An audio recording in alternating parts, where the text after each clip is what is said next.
ओम नमः शिवाय।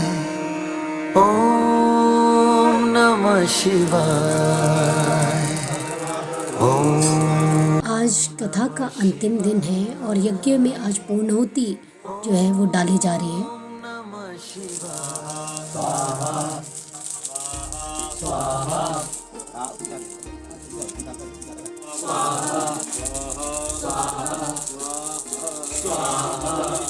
ओम नमः शिवाय। जय श्री राधे।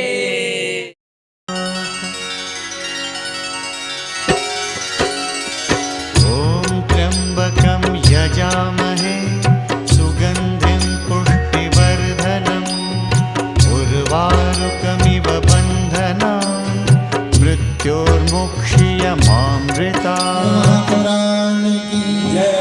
आओ नारद, मैं तुम्हें भगवान के 12 ज्योतिर्लिंग की कथा सुनाऊं। भगवान का पहला ये सोमनाथ स्वरूप कहाँ है?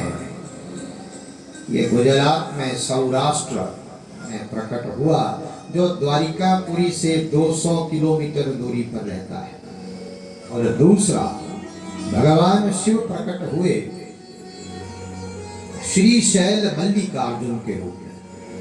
भगवान शंकर तीसरा स्वरूप लेकर के उज्जैन में प्रकट हुए अवंतिकापुरी में महाकालेश्वर के रूप में। भगवान ने ओंकारेश्वर के रूप में क्यों अवतार लिया? आज भी आप जाओगे ओंकारेश्वर, नर्मदा नदी के तट पर भगवान की पिंडी के ऊपर ओंकार का चिन्ह प्रकट है। और नर्मदा की विशेषता क्या? नर्मदा में बैठा हुआ एक एक पाषाण भगवान शिव का रूप है। इसलिए भगवान शंकर की पिंडी में प्राण प्रतिष्ठा की आवश्यकता नहीं, वो स्वतः ही प्राणों से युक्त है।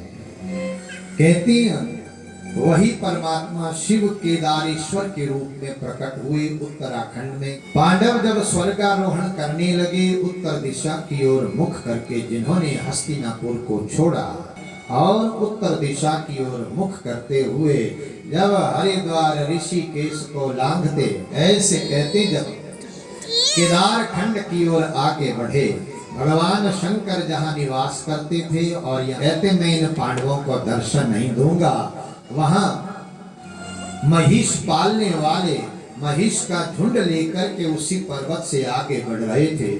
भगवान शंकर वहां से निकले, महिष का रूप लिया और अन्य महिषों में सम्मिलित हो गए। पांचों पांडवों ने देखा, अरे भगवान शंकर यहाँ शिवालय में तो है नहीं, कहाँ गए? हमें तो दर्शन करना था। नारायण की कृपा हुई, व्योमवाणी हुई, सुनो पांडवों, जिन शंकर का तुम दर्शन करने की अभिलाषा से केदार पर्वत की ओर आए हैं, वो तुम्हें दर्शन न देकर के महिष का रूप लेकर के झुंड में सम्मिलित हो गए। बस अब क्या था?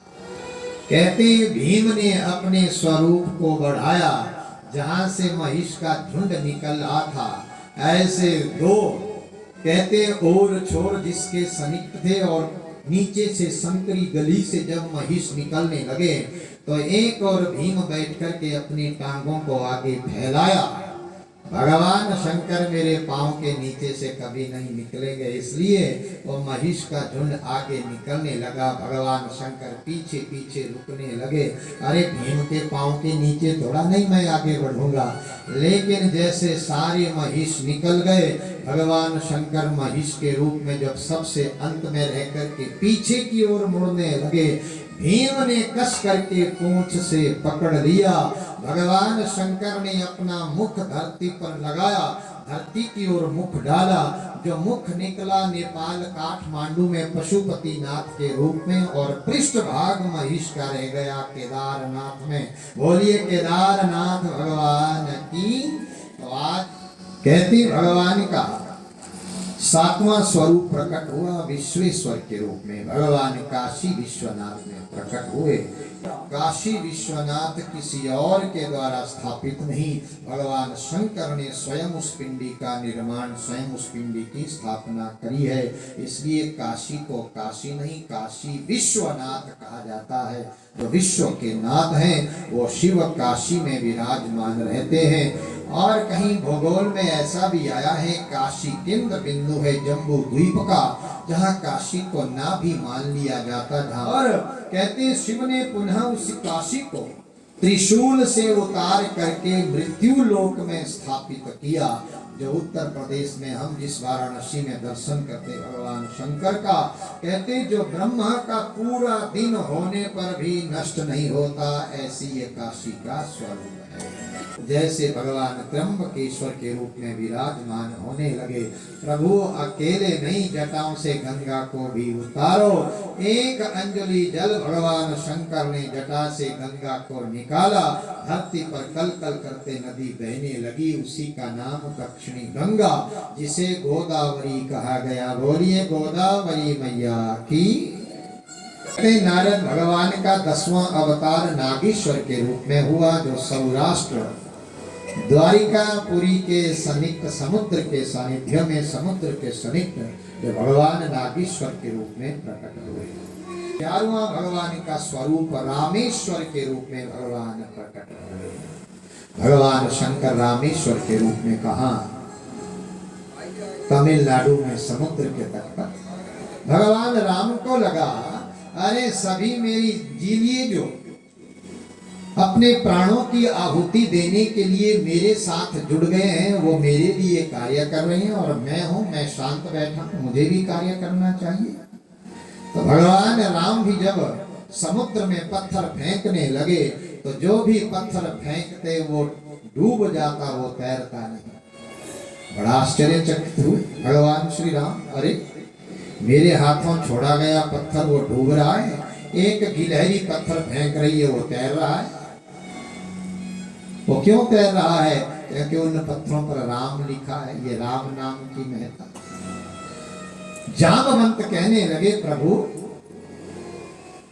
जिसे आप अपने हाथों छोड़ देंगे वो तैरेगा थोड़ा नहीं, वो तो डूबेगा ही डूबेगा। भगवान कहते फिर मैं क्या करूं? अगस्त्य मुनि कहते, प्रभु आप भगवान शिव की पिंडी का निर्माण करो, शिव की पूजा करो। भगवान श्री राम ने अगस्त्य मुनि का आश्रय लेकर के बालू की पिंडी बनाई और भगवान श्री राम शंकर की तपस्या पूजा करने लगे। भगवान श्री राम ने शंकर की पिंडी का निर्माण किया, शंकर की पूजा करने लगी। अगस्त्य मुनि कहते, प्रभु बताओ यहाँ नाम क्या रखें? तो भगवान श्री राम कहते, गुरुदेव यहाँ का नाम रामेश्वर रखना चाहिए। बोलिए रामेश्वर भगवान की। प्रभु जरा इसका अर्थ बताओ, रामेश्वर का अर्थ क्या है? भगवान राम मुस्कुराए, कहते ऋषिवर जो राम के ईश्वर हैं वो रामेश्वर हैं। लेकिन पिंडी में बैठे भगवान शंकर पार्वती से कहने लगे, देखो देवी, मेरे प्रभु ने इस नाम की व्याख्या को बदल दिया। रामेश्वर का अर्थ ये नहीं हुआ जो राम के ईश्वर हैं वो रामेश्वर हैं। रामेश्वर का अर्थ मैं बताता हूं जो होना चाहिए। राम जिनके ईश्वर हैं वो रामेश्वर हैं। बोलिए रामेश्वर भगवान की। और 12वां ज्योतिर्लिंग है नारद भस्मेश्वर, जिसे कहा गया। व्यासपीठ आप सभी श्रोत्र को शुभ आशीष देती है। भगवान शंकर की कृपा से आप सभी निरोग रहें, स्वस्थ रहें, हाथ से सत्कर्म करते रहें। ये वाणी भगवान का नाम लेती रहे, ये कान भगवान की कथाओं का रसापान करते रहें। आप मन से भी कभी किसी के बारे में कुभाव न रखें। इस भाव से भैया कथा तो कभी विश्राम लेती नहीं। लेकिन आज एकादश यज्ञ, एकादश दिन के इस यज्ञ के स्वरूप में आज पूर्ण आहुति हुई है। इस आशय से पुनः वाणी को फिर प्रकट करने की भगवान शंकर से आज्ञा चाहेंगे। आइए एक बार जयकारा जोर से बोलिए शंकर भगवान की जय। ओम नमः शिवाय।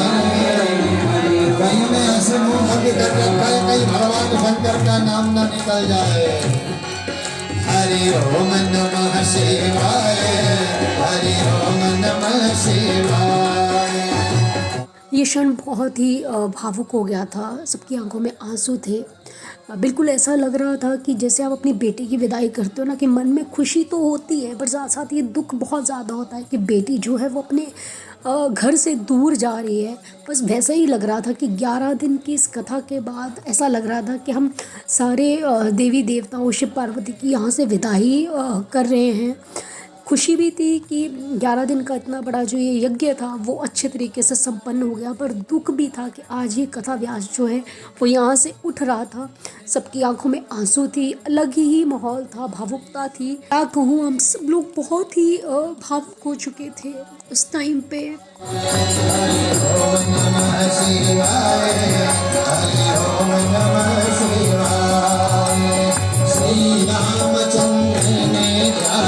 श्री राम ने नाम धराया, आशीर्वाद शिव का था पाया, आशीर्वाद शिव का था पाया। रामेश्वर कहलाए, हरि ओम नमः शिवाय। रामेश्वर कहलाए, हरि ओम नमः शिवाय। नपद भस्म नमाए, हरि ओम नमः शिवाय।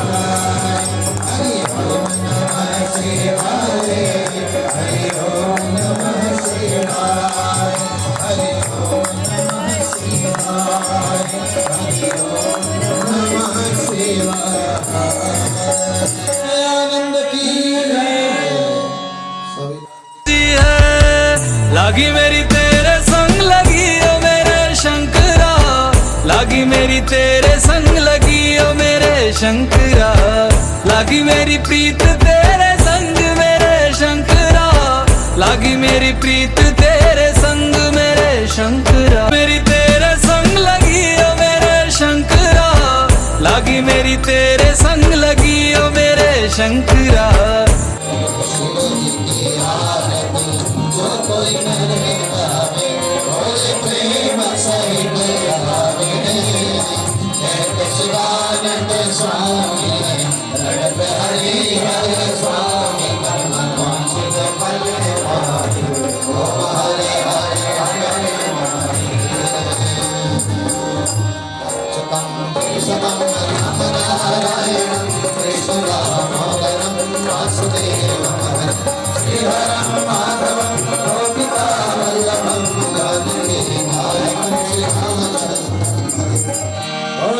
महापुराण की जय, उमापति महादेव की जय, विंध्यवासिनी मैया की जय, धर्म की जय हो, अधर्म का नाश हो, प्राणियों में विश्व का गौ माता की जय, सनातन धर्म की जय, अपने अपने माता पिता की जय, नमः पार्वती पतये, हर हर हर महादेव।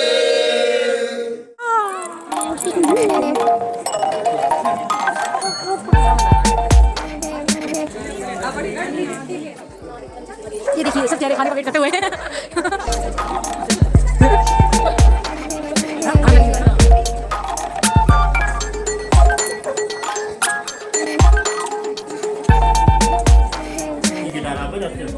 थोड़ा बहुत ऐसी नाम मात्र बैठी है गप्पा मारना वाला देखा अंदर।